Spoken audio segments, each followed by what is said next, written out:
Hare Krishna, muy buenos días. Namo Vishnu Padaya Krishna Prestaya Bhutale Srimate Bhaktivedanta Swaminiti Namine. Namaste Saraswate Deve Gauravani Pracharine Nirvisesa Sunyavadi Pachatya Deshatarine. Jaya Sri Krishna Chaitanya Prabhu Nityananda Tri Advaita Gadadhara Srivasadi Gaura Bhakta Vrinda. Hare Krishna, Krishna Krishna, Hare Hare, Hare Rama, Rama Rama, Hare Hare. Hare Krishna reiterado. Vamos a continuar como cada programa de Amanecer Espiritual con una lectura y reflexión sobre un texto de la Bhagavad Gita. En este caso, que nos encontramos, estudiando, compartiendo sobre la Bhagavad Gita. Entonces, ayer, el último texto que leímos fue el texto número 27 del capítulo número 6.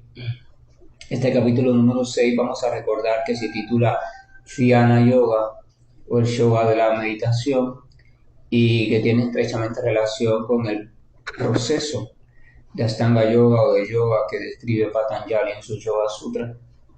Vamos a recordar evidentemente que el Bhagavad Gita es mucho más antiguo que los Yoga Sutras.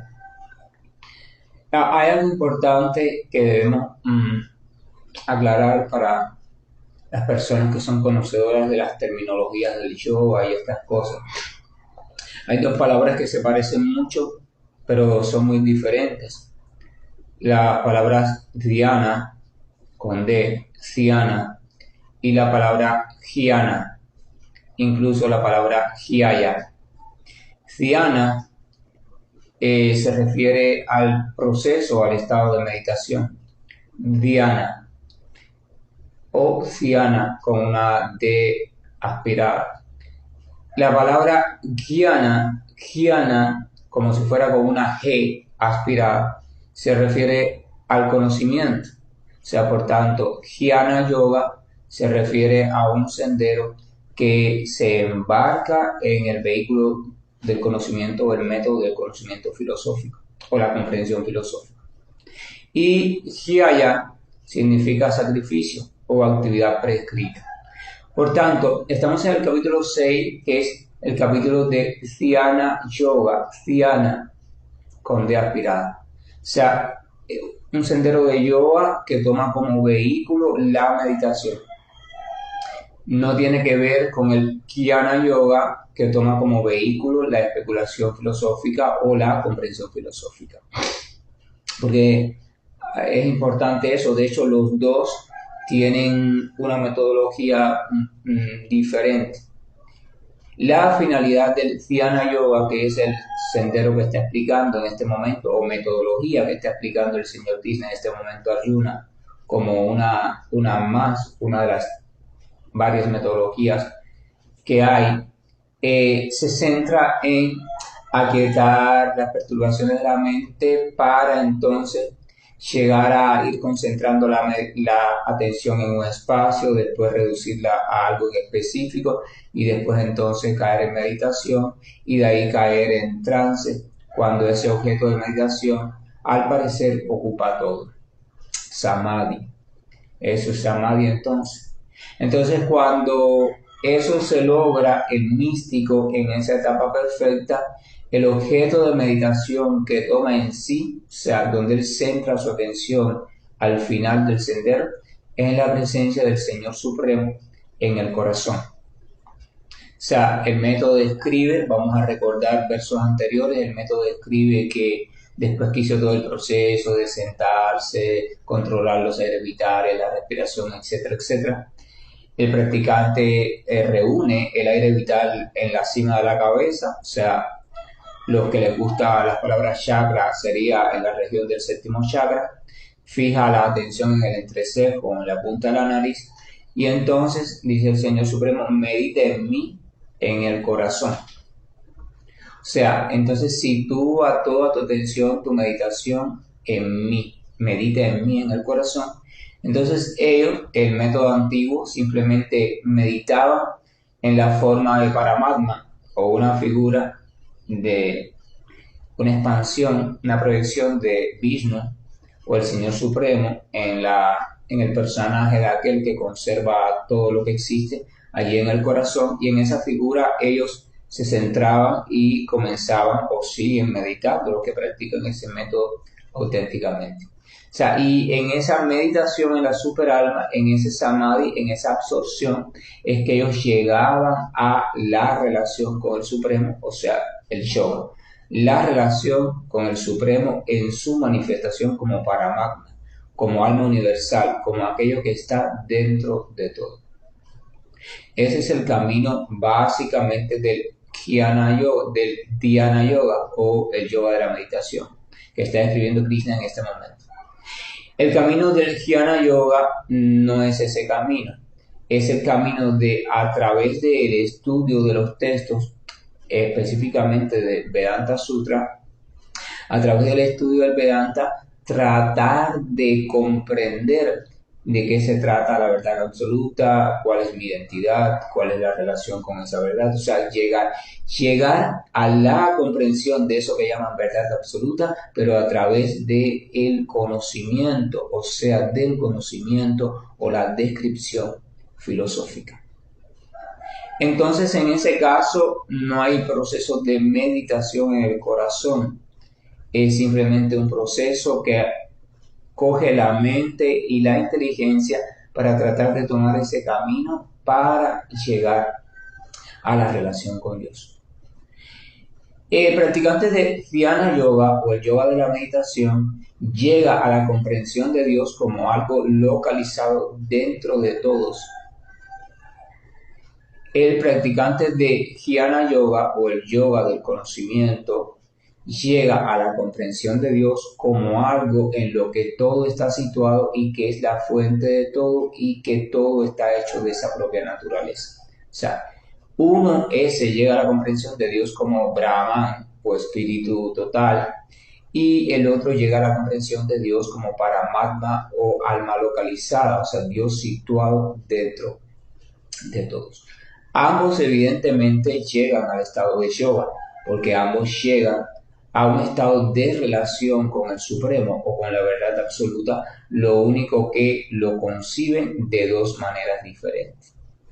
Pero llegan al estado de yoga, o sea, llegan a una relación completa con esa verdad absoluta.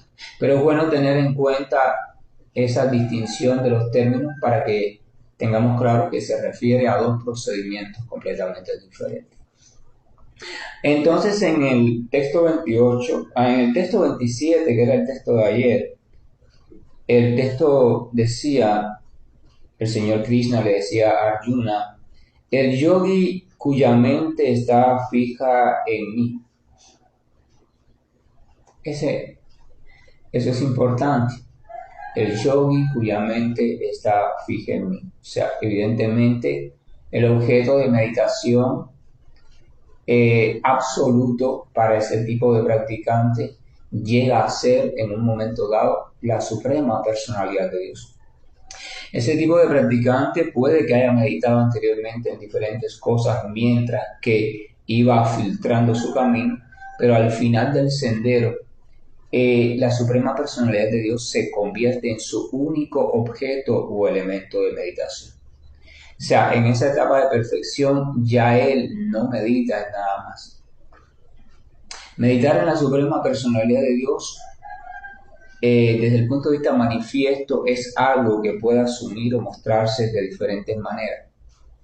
Es importante comprender que la esencia no es lo mismo que la manifestación. La esencia es siempre la misma, pero esa esencia, de acuerdo al medio, a los tiempos, etcétera, etcétera, a diferentes variables, asume una manifestación, que esa manifestación en su pureza es la propia esencia. Por tanto, meditar o tomar a la suprema personalidad de Dios como objeto único de la meditación del practicante en esa etapa significa que el practicante en este mundo ha identificado, ha encontrado, ha aceptado a algo como la expresión plena de esa suprema personalidad de Dios. Por ejemplo, medita en el sonido de los santos nombres, porque esa meditación es completamente efectiva cuando ya para él hay una convicción total de que no hay diferencia entre los nombres del Señor y el Señor en persona.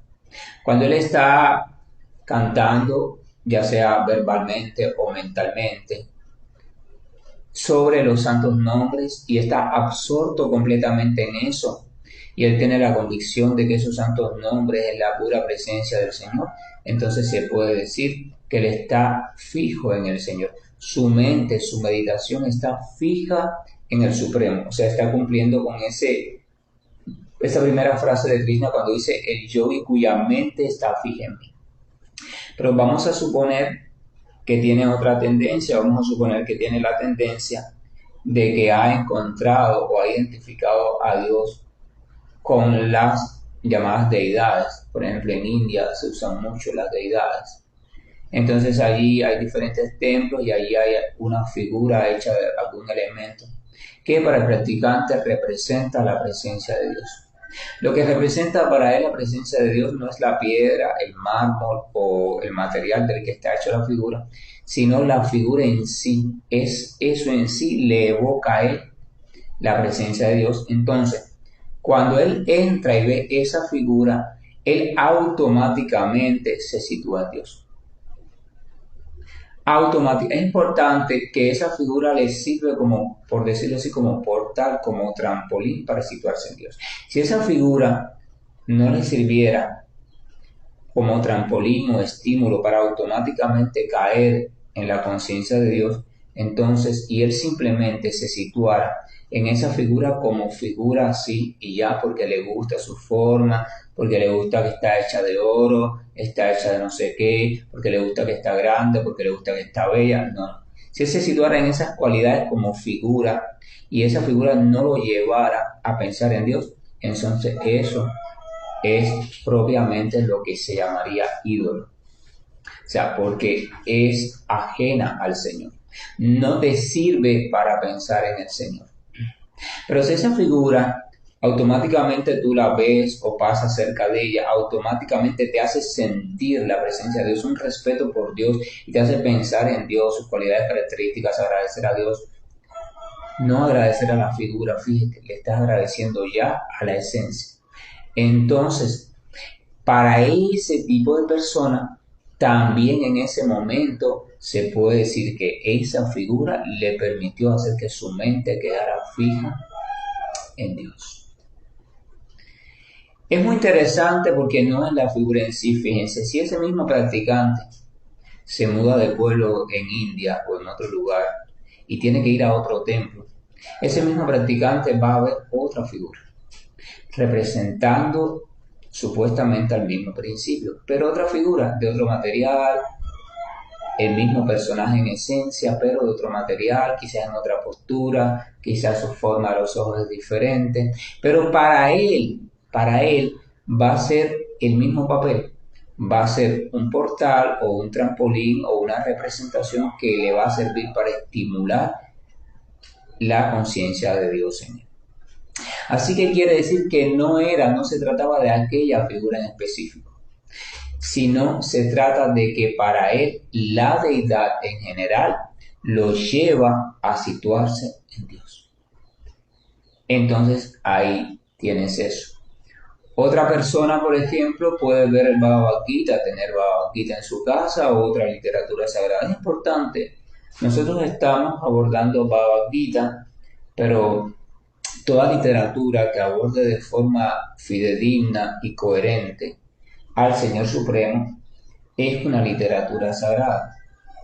Toda literatura que exprese o manifieste de manera directa al Señor Supremo las palabras de Dios, las actividades de Dios o simplemente las actividades de devotos puros en relación con Dios es literatura sagrada. Por eso una de las ofensas que se deben de evitar cuando uno está cantando o meditando los santos nombres, o lo que se llama hacer yapa o hacer sankirtana o kirtan también, es que uno debe tener cuidado de no blasfemar o no hablar de manera despectiva en relación a ninguna literatura sagrada ya sea védica o que esté en concordancia con la versión védica. Usted puede decir, yo me encanta Bhagavad Gita porque, no sé, no porque le encanta el Bhagavad Gita, quizás a usted le encanta porque lo asocia con la India y usted es fanático de la India y confunde a la India con la espiritualidad y piensa que fuera de la India no es posible la espiritualidad. Perfecto. Cada cual tiene su libertad de comprender las cosas a su manera. Pero usted Bhagavad Gita, para usted, su libro sagrado, la palabra de Dios, la única palabra de Dios, ¿verdad? Usted lo toma así. Entonces usted conversa con una persona o usted viaja a otro lugar, a Occidente, donde no están así. En la India todo el mundo, la mayoría de las personas tienen al Bhagavad Gita como la palabra sagrada de Dios. Pero en Occidente muchas personas tienen, por ejemplo, otras cosas. Tienen al Corán, que tampoco es de Occidente, pero ya está bastante instalado acá. Y tienen lo más común, a la Santa Biblia. Entonces usted puede decir, no, yo no quiero escuchar de esa tal Biblia, o yo no tengo nada que ver con eso, la palabra de Dios está únicamente en Bhagavad Gita. Entonces usted debe saber que los acharyas anteriores y las propias escrituras sagradas, así como los maestros espirituales fidedignos, le advierten a usted que usted no va a avanzar en su práctica espiritual de meditación o canto de los santos nombres o meditación en el Señor de forma apropiada. Usted va a pasar mucho trabajo para avanzar. ¿Por qué? Porque el avanzar, para que sea apropiado, usted debe cuidar de no cometer ofensa contra los santos nombres. Y una de las ofensas contra el canto de los santos nombres es precisamente despreciar o ver de manera despectiva otra literatura considerada sagrada por otro pueblo y que en verdad hable genuinamente de Dios. Si usted despectivamente no se da cuenta que ahí expresa sobre Dios también, el mismo Dios al cual usted adora y ama, entonces usted, sin darse cuenta en su ignorancia o fanatismo, está despreciando una forma de expresión de Dios. Eso le va a ser obstáculo muy grande en su avance espiritual. Por eso, en el néctar de la devoción, Rupa Goswami y después Prabhupada nos lo transmite así, Es importante no solo meditar en el Señor, es importante la calidad de esa meditación, y eso implica que yo tengo que ir informándome cuáles son las posibles ofensas que me sirven de obstáculo a mi avance natural hacia el Señor. Porque usted puede practicar durante 43 años y usted puede tratar de estar comprendiendo a Dios, relacionándose con Dios, cantando el japa, estudiando lo que usted quiere estudiar durante todo ese tiempo. Pero si usted en ese estudio o en esa práctica tan alargada, usted no se informó de cuáles son las cosas o elementos fundamentales que pueden afectar esa práctica, que pueden entorpecer su avance adecuado, usted no va a avanzar. Es como aquel que se quiere curar de una enfermedad, pero él simplemente no se informa de lo que debe dejar de hacer. Por eso es importante, por ejemplo, en el caso de las personas que practican Ashtanga Yoga, es importante los primeros 2 escalones, Yama y Yama, porque te sitúan en las recomendaciones de lo que debes hacer y lo que debes cuidarte de no hacer. Es como cuando tú vas al médico. El médico serio normalmente no solo te receta un medicamento, te habla de otras indicaciones que son relacionadas a tu estilo de vida. Hay cosas de las cuales tú te debes cuidar de hacer y otras que debes, si no las haces, comenzar a hacer si quieres recuperarte e incluso si quieres no volver a caer en esa enfermedad o episodio en el que has caído y que está dando sufrimiento a tu existencia. Entonces no se trata solamente de emprender un método porque toca, porque es lo que todo el mundo está practicando, porque mira, leí en tal libro que ese es el método más genial, que es recomendado para Kali Yuga. No se trata de eso, eso está bien. Ya iniciar la práctica de algo, sentir deseo de iniciar, está bien, es algo. Pero usted tiene que hacerlo de manera inteligente y lúcida. Si va a invertir su tiempo, que de hecho le advierto, su tiempo en esta vida es poco, si usted piensa que porque ya tiene 84 años ha vivido mucho, si usted compara esa edad con la edad del universo, usted se va a dar cuenta que eso es nada. La vida humana, por mucho que dure, es nada, absolutamente nada. Dura menos que la chispa de una fosforera. Cuando usted le hace así a la piedra que suelta una chispa y enseguida se pierde, dura menos que eso en comparación con la vida universal. Así que no piense que, o sea, el tiempo es muy importante. Si usted hace eso y simplemente hace eso y se queda en ese estado, usted estará perdiendo el tiempo. Porque usted tiene que tomar con seriedad el asunto. Ya si usted va a invertir su tiempo, como dicen en inglés, no time is money, si usted va a invertir su tiempo, usted tiene que saber que su tiempo es valioso. Así como no te gusta perder el tiempo en cosas que no te aportan nada, entonces cuando tú emprendes un camino debes saber que estás invirtiendo tu tiempo. Así que si eres una persona inteligente, vas a tratar de sacar el mayor beneficio de esa inversión. Porque un negociante o empresario, si decide invertir en algo, es para obtener un beneficio de algún tipo, ya sea de tipo humano, crecimiento personal, o de tipo económico, o de tipo social para los pobres, pero él va buscando un beneficio. O sea, lo normal y común es eso. Entonces, igual, si usted va a practicar algo, entonces preocúpese por conocer el método completo, que incluye lo que me recomienda, lo que no me recomienda, porque eso me va a ayudar en mi práctica, a que mi práctica dé los resultados adecuados. Si vamos al gimnasio, buscamos al entrenador, el entrenador nos describe la metodología, pero después nosotros hacemos la parte que más nos convenga. Entonces después no podemos reclamarle al entrenador que lo que nos dijo estaba mal, no. Usted se quedó con lo que más le resultó conveniente según su propia vagancia o su propia falta de motivación de ejercitación física o su falta de obediencia o disciplina o de entrega, o para usted simplemente no considera muy en serio ni al entrenador ni al método. Entonces, si usted quiere, aquí donde el señor Krishna decía en el verso anterior, la mente fija en mí, si usted quiere que su meditación en el Señor dé frutos realmente provechosos, usted tiene que informarse de las ofensas que hay que evitar o que se deben procurar evitar mientras se medita en el Supremo Señor, ya sea en sus santos nombres, en sus actividades, en sus diferentes formas de manifestación, en lo que sea. No importa, cada cual va tomando la representación del Señor que más le sea factible o con la que más se identifique. Lo importante es que para él esté allí el Señor, o sea, representa al Señor Supremo. Eso, y entonces si usted, empezamos este tema por lo despectivo, si usted simplemente identifica lo externo, la manifestación con el principio, usted se está limitando.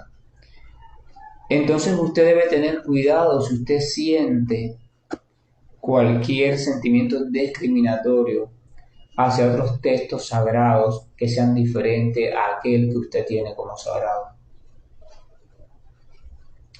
Puede que no le guste la manera de redacción, puede que usted no se identifique tanto con la forma en que allí lo cuentan. Perfecto, eso es otra cosa. No tiene por qué gustarle cuando usted está en un proceso o etapa inicial. Cuando usted esté en la etapa un poco más madura, usted cualquier cosa que hable de Dios lo va a enloquecer, o sea, usted va a sentir un derroche de amor muy grande en usted. Pero al inicio es normal que usted tenga sus preferencias, eso es normal.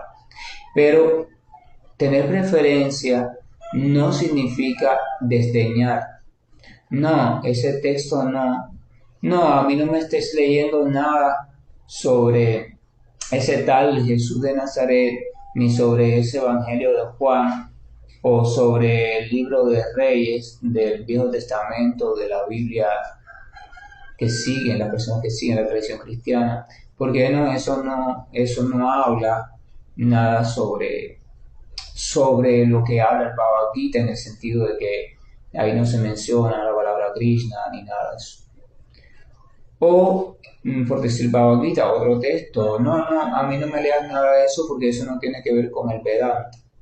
Yo solamente me dedico a estudiar el Vedanta, porque el Vedanta está la comprensión más perfecta, y entonces el método que a mí me enseñaron, y yo es la única cosa que acepto. La única cosa que acepto. ¿Sabes quién compiló el Vedanta? El Vedanta lo compiló Vyasadeva. En ese momento era la obra más perfecta de Vyasadeva, la obra más elevada filosóficamente, la obra más semilla, o sea, en la que él había comprimido a lo máximo toda la verdad absoluta. Por eso es que es tan difícil para la gente común y está dada solamente a aquellos que tienen tendencia filosófica. Pero dije hasta ese momento, porque Vyasadeva lo último que compiló no fue el Vedanta. Así que eso quiere decir que más adelante hubo algún proceso en el que se dio cuenta que el Vedanta no era todavía la conclusión de la conclusión. Entonces Vyasadeva compiló, guiado por su maestro Narada Muni, compiló el Srimad Bhagavatam. El Srimad Bhagavatam inicia diciendo el propio autor, o sea, Vyasadeva, el propio que compiló el Vedanta, inicia diciendo que aquí tiene, o sea, le ofrezco reverencias a este Srimad Bhagavatam, que es el fruto maduro de toda la literatura védica. El Vedanta entra dentro de la literatura védica, se considera una joya de la literatura védica, o sea, un fruto de la literatura védica muy precioso. Sin embargo, el propio autor del Vedanta, cuando compila el Srimad Bhagavatam, empieza diciendo: te ofrezco reverencia a este Srimad Bhagavatam, que es el fruto maduro de toda la literatura védica. El Srimad Bhagavatam entonces es la conclusión natural y original que el propio autor del Vedanta le hace al Vedanta. Quiere decir que el Srimad Bhagavatam es la conclusión última. Entonces, cuando una persona se da cuenta de eso, entonces sigue estudiando el Vedanta, pero también amplía un poco su horizonte y dice: caramba, espera un momento, porque también hay otros textos tan sagrados como el Vedanta, e incluso hay otros más maduros y accesibles que el Vedanta. Y ese es el punto. Mi punto en esencia es este: por favor, respeten todo aquello que de una forma u otra sea aceptado como sagrado, aunque no sea lo más atractivo para usted, pero simplemente respételo. No lo desdeñe, no lo subvalore, porque usted estaría limitando su propio avance espiritual. El texto de hoy es el texto número 28. Dice lo siguiente, o sea, después que Krishna dijo anteriormente que la mente del yogi se queda fija en él, etcétera, etcétera. Entonces dice: de ese modo, el yogi autocontrolado, dedicado constantemente a la práctica del yoga, se libra de toda contaminación material y alcanza la máxima etapa de la felicidad perfecta en el servicio amoroso y trascendental que le presta al Señor. Si en el verso anterior se hablaba de que en esa etapa última o perfecta ya del yoga, el yogi quedaba su mente fija, completa en el Señor, quedaba en samadhi, el Señor se volvía el único objeto de su meditación, reflexión, amor, acción, de toda, cualquier actividad de cualquier tipo, el Señor se convertía para el yogi, o se convierte para el yogi en el objeto final de esa actividad. Entonces, si eso ha pasado, entonces quiere decir que el Señor ocupa todas las dimensiones o áreas existenciales de ese practicante. Por eso acá se dice, de ese modo, el yogi, o sea, aquel que practica yoga, y vamos a suponer que ya está en una etapa bastante elevada, vamos a autocontrolado, o sea, ese yogi ya vimos la importancia del autocontrol. Poco a poco él se ha ido liberando de sus apegos y rechazos, ya sea por un modo obligado, o sea, un modo esforzado, como los modos mecánicos, o simplemente por resultado de una relación creciente con Dios. Dedicado constantemente, o sea, en ese estado, como ya su mente está fija en el Señor, él no puede hacer nada diferente al Señor. Por eso él está dedicado constantemente. Quien se intente dedicar constantemente a algo por voluntad propia, tiene que hacer mucho esfuerzo. Si usted, por ejemplo, intenta dedicarse constantemente a leer, a estar despierto, a hacer un trabajo específico, usted tiene que hacer mucho esfuerzo. Porque van a haber otras tendencias naturales en usted a descansar, a despejar un poco, y entonces usted va a tener que luchar contra todas esas tendencias. Es como el Quijote contra tantos molinos. Se puede hacer, pero es un camino muy arduo y desgastante y necesita de muchas cosas. Pero, sin embargo, cuando usted llega a absorberse amorosamente en relación a algo, ese algo ocupa todas sus actividades, aunque esas actividades sean variadas. O sea, usted va a estar en medio de cada una de esas actividades absorto en el amor hacia ese algo que lo ha inundado a usted. Entonces se puede decir que usted de manera natural está haciendo constantemente eso. Usted está constantemente amando, o sea, está constantemente dedicado a la práctica del yoga. Vamos a recordar la definición que da Krishna en el Bhagavad Gita, la confirma en el capítulo 4, verso 3, donde habla de esta ciencia de relación con el Supremo. O sea, eso es lo que para Krishna significa la palabra yoga en su concepto más elevado y más puro.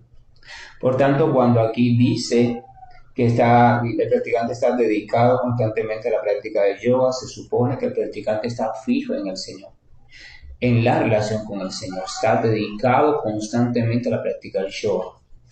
Ya para él el tiempo no existe, no importa si es por la madrugada, por la noche, si está durmiendo, si está despierto, él está enamorado del Señor. Dice que de ese modo se libra de toda contaminación material, evidentemente. Si el amor por Dios ha inundado toda tu existencia y en todas las áreas de tu vida está Dios, entonces ya no hay nada en tu vida diferente a Dios. Ya no hay apegos materiales, pero tampoco hay rechazos.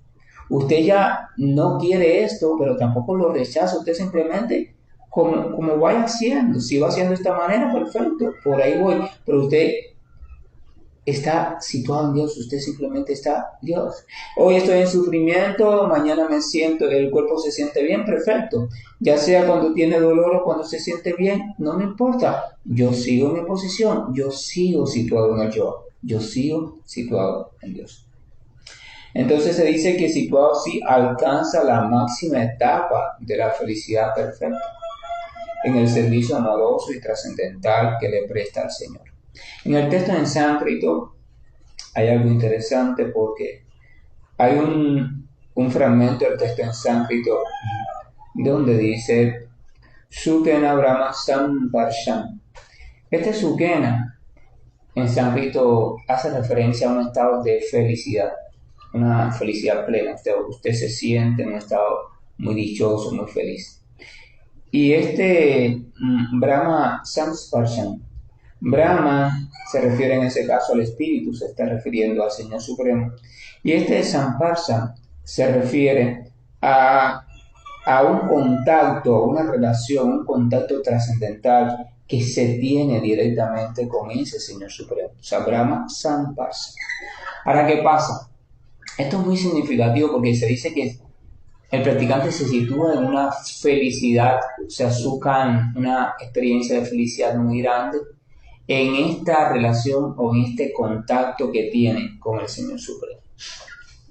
Esto es significativo porque en versos anteriores Krishna hablaba de la individualidad, mi mente, mi esto, mi aquello, y hacía énfasis en que la entidad viviente en ningún momento pierde su individualidad. O sea, identificarse con el Señor Supremo no significa dejar de estar tú.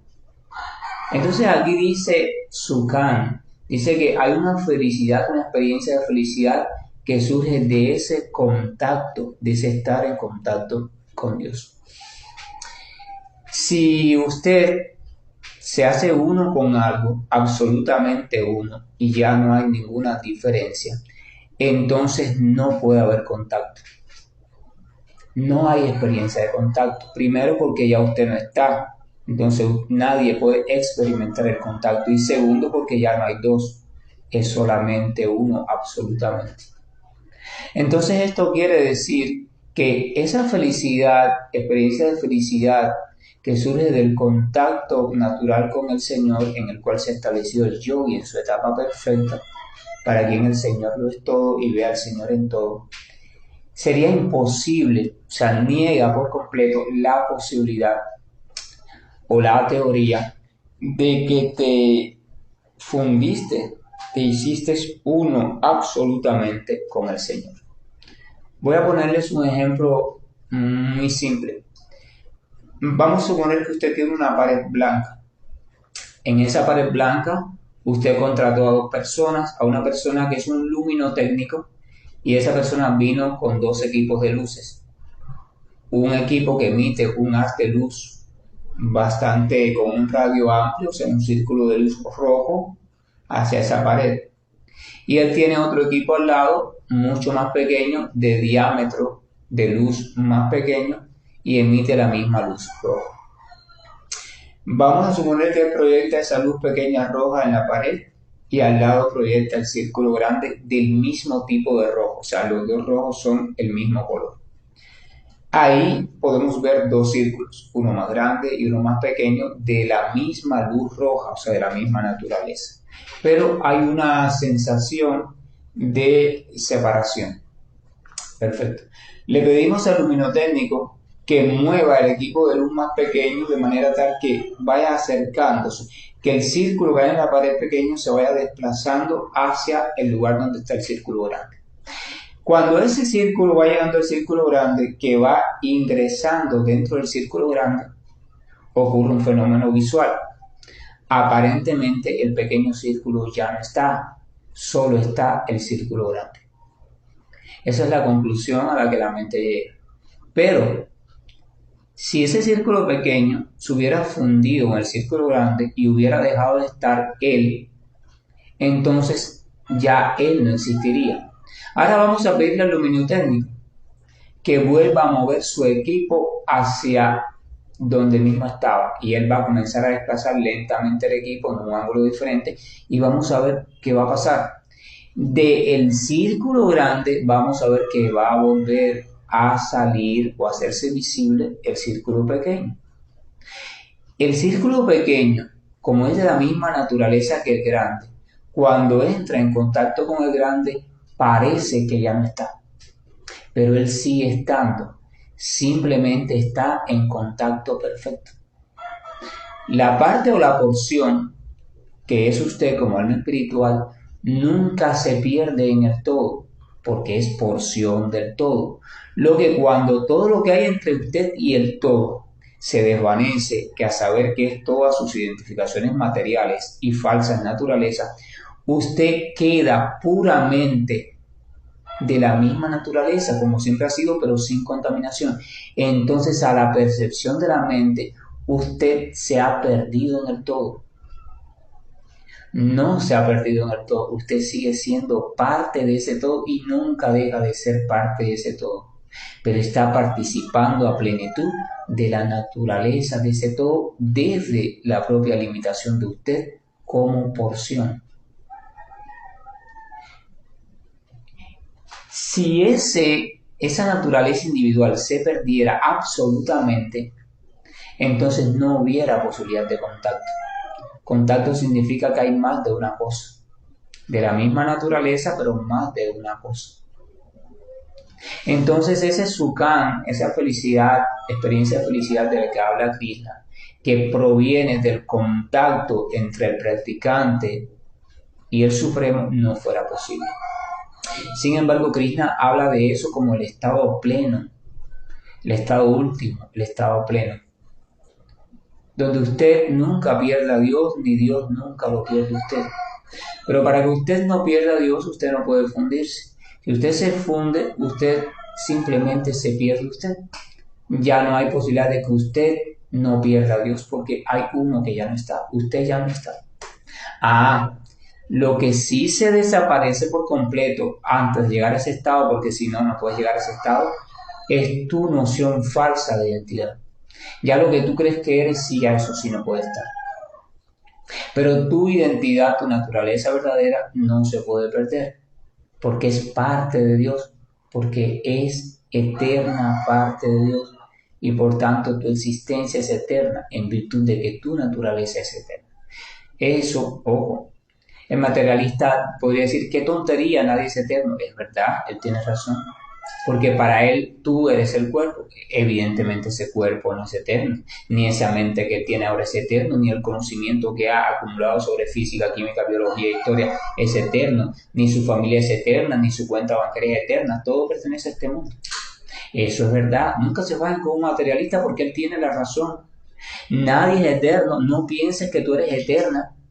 Tú, Panchita González, nació el 8 de octubre de 1964. Tú no eres eterna. Tú que tienes 2 hijos, tú que eres la madre de no sé quién, tú que trabajas en no sé dónde, tú no eres eterna. Nunca pienses en eso. El personaje histórico nunca es eterno. Lo que se encuentra detrás de ese personaje histórico es lo que es eterno. Entonces, ese personaje histórico evidentemente se pierde por completo, tiene que perderse, no es todo lo que has asumido en vidas anteriores. Tienes que quedarte sin ninguna impresión. Cuando tú te liberas de toda esa impresión y te quedas en sustancia pura, espíritu puro, entonces ahí eso es lo que se llama entonces yoga en su estado real. Ahí es donde tú gozas en el contacto perfecto con Dios. Pero ese contacto es a través de tu naturaleza pura y es eterno. Eso significa que nunca se pierde.